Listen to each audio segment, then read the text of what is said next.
Friends, this is part one of my talk on the stress management. Here I am discussing with you on stress and the stress management in general.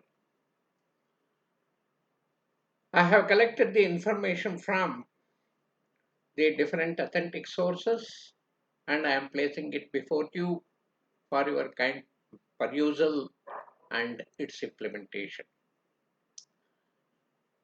See, let's first try to understand what is stress management. See, stress management it refers to a set of techniques and programs that are intended to help the people by analyzing the specific stress factors or the stressors and taking positive actions to minimize their effects. So, the popular examples of stress management include the meditation, yoga, exercises, etc. etc. And we will explore this in detail. We are not aiming at a stress free life or stress free all the time.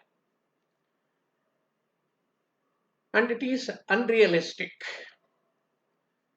After all, stress is an unavoidable human response that we all experience in our life from time to time. And it's not all bad either. Some amount of pressure or tension is always required in our life. Otherwise, we don't progress, we don't prosper well. However, we can all benefit from identifying our stress and managing it better. Then, what is stress? See, stress it is the psychological and the behavioral response by an individual when they perceive a lack of equilibrium between the demands placed upon them, placed upon him, and his ability to meet those demands. So, if there is no equilibrium, then naturally it results in distress, which over a period of time it leads to ill health. And although we all experience stress differently, some common symptoms include the difficulty in sleeping, the weight gain or weight loss, the stomach pain, irritability, the teeth grinding, the panic attacks, headaches, the difficulty in concentrating, the sweaty hands, sweaty feet, the heartburn, excessive sleeping, social isolation, and similarly the fatigue, nausea, and even feeling excited, even on small issues, and the obsessive or the compulsive behaviors. These are the common symptoms.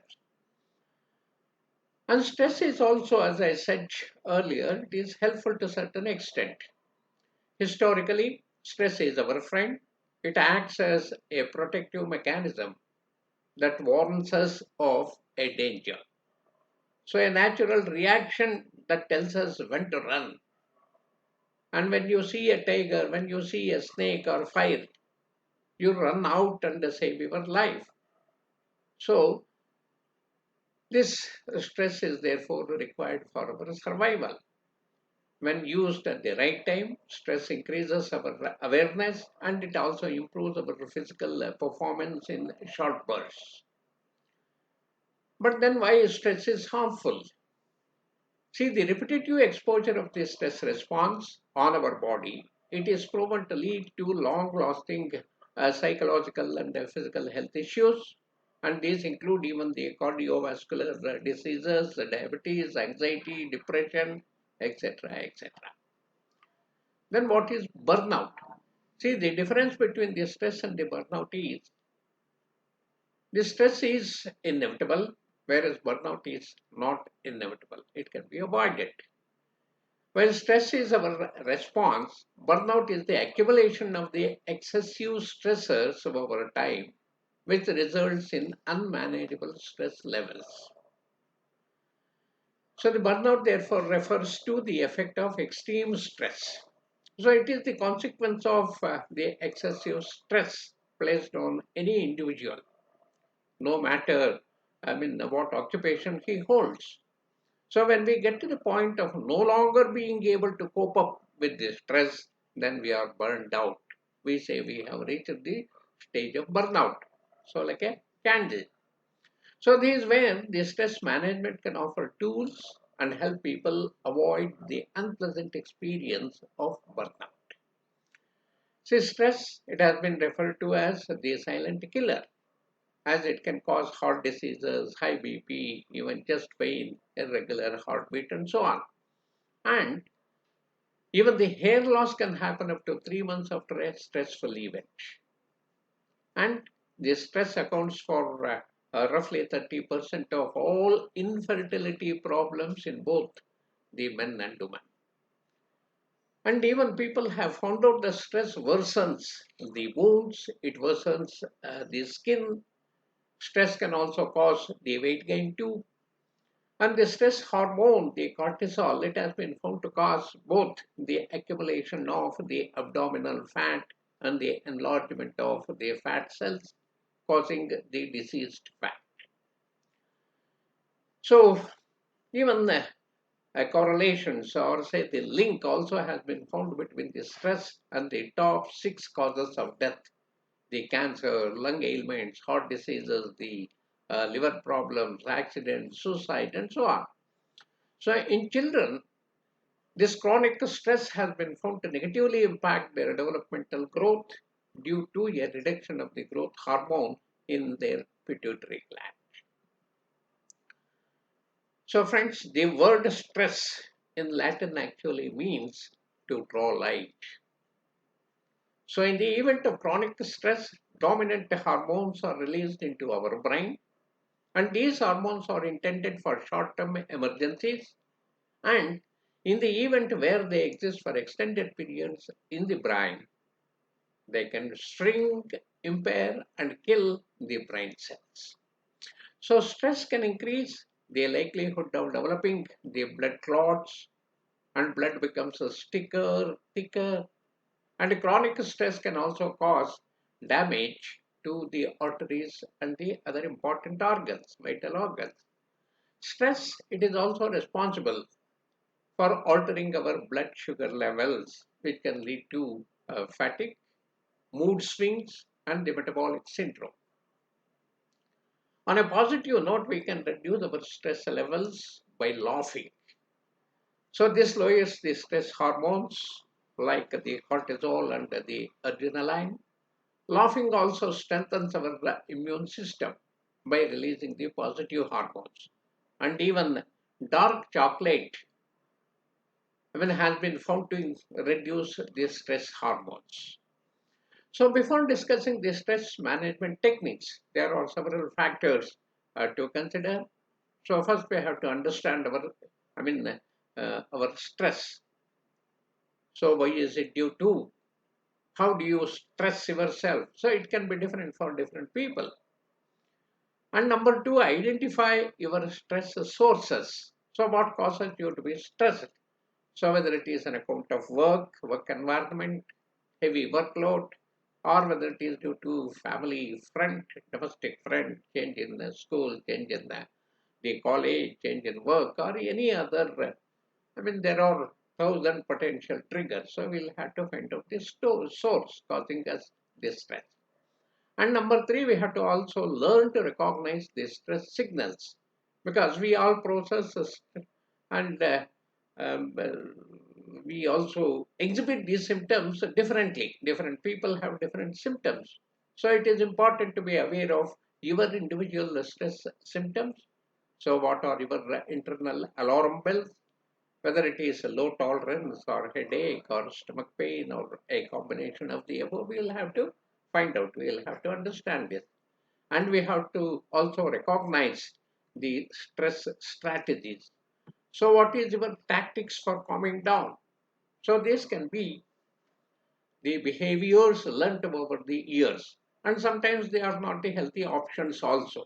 So different people use different tactics for calming down this stress.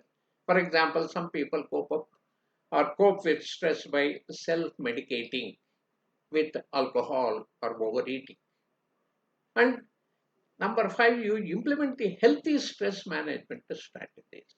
That is, it is good to be alert of any current unhealthy behavior so that you can switch over to a healthy option. For example, if it is overeating in your case to avoid the stress, the practice that you have been following, if that is the current behavior, you can, instead of this, practice meditation or make a phone call to your friend to chat about your current situation.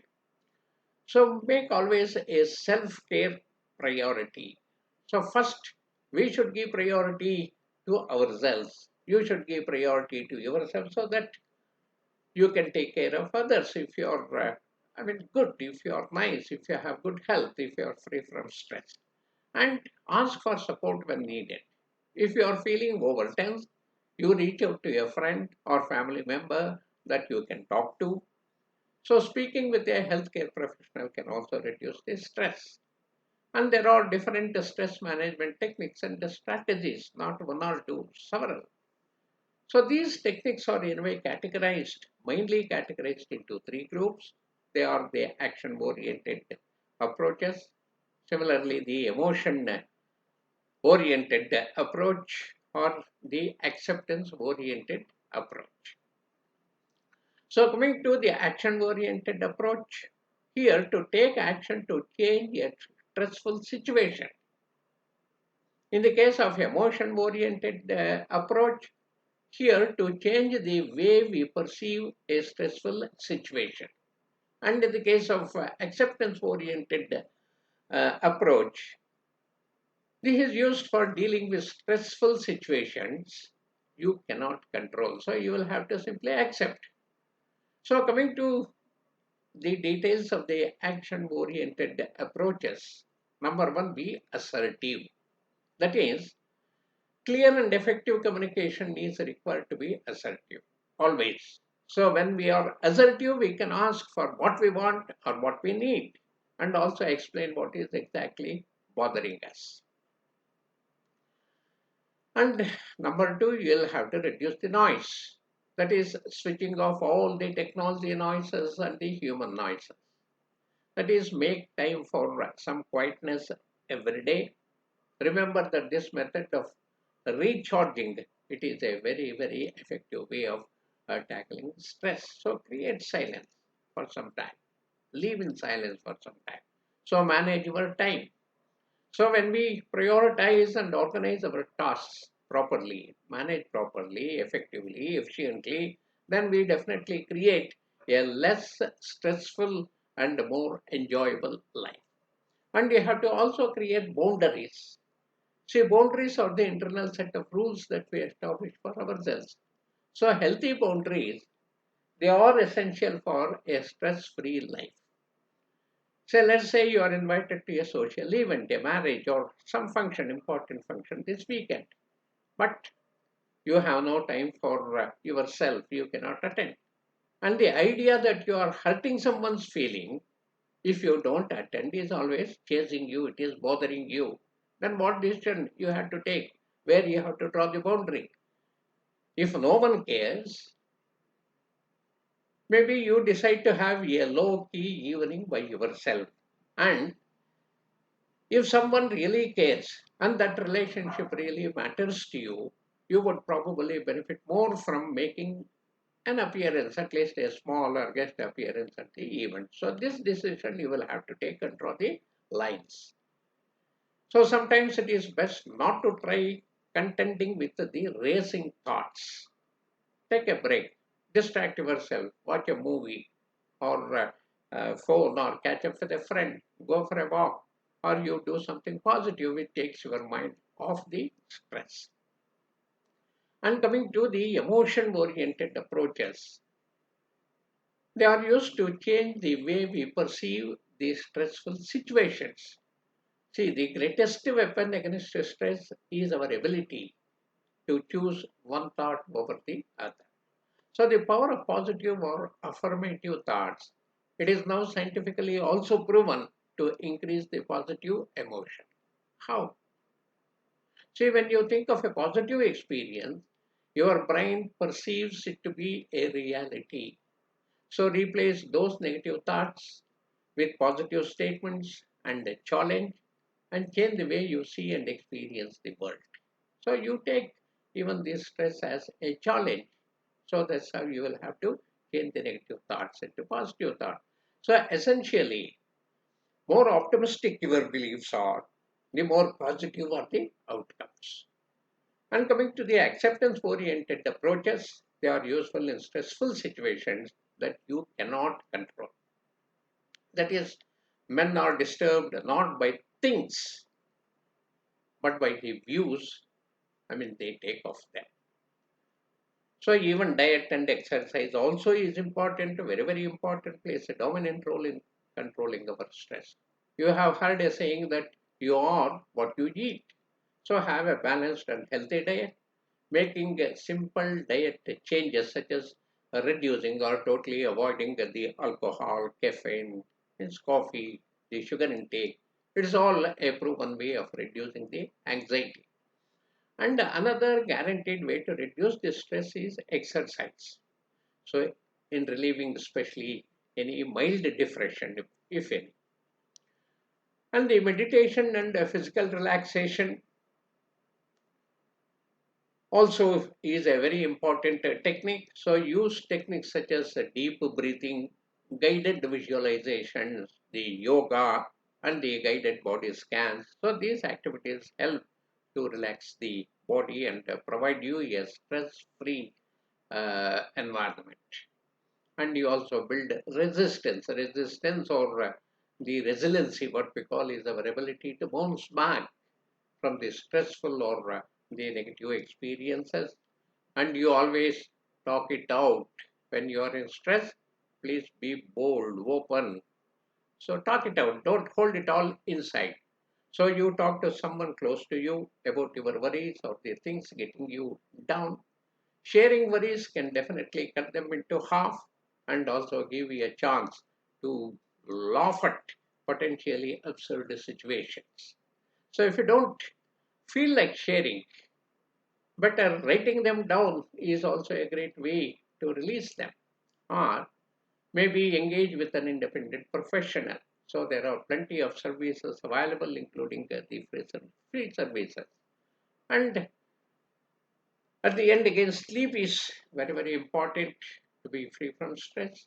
Getting a good night's sleep, it is fundamental for recharging and also for dealing with the stressful situations in the best possible way.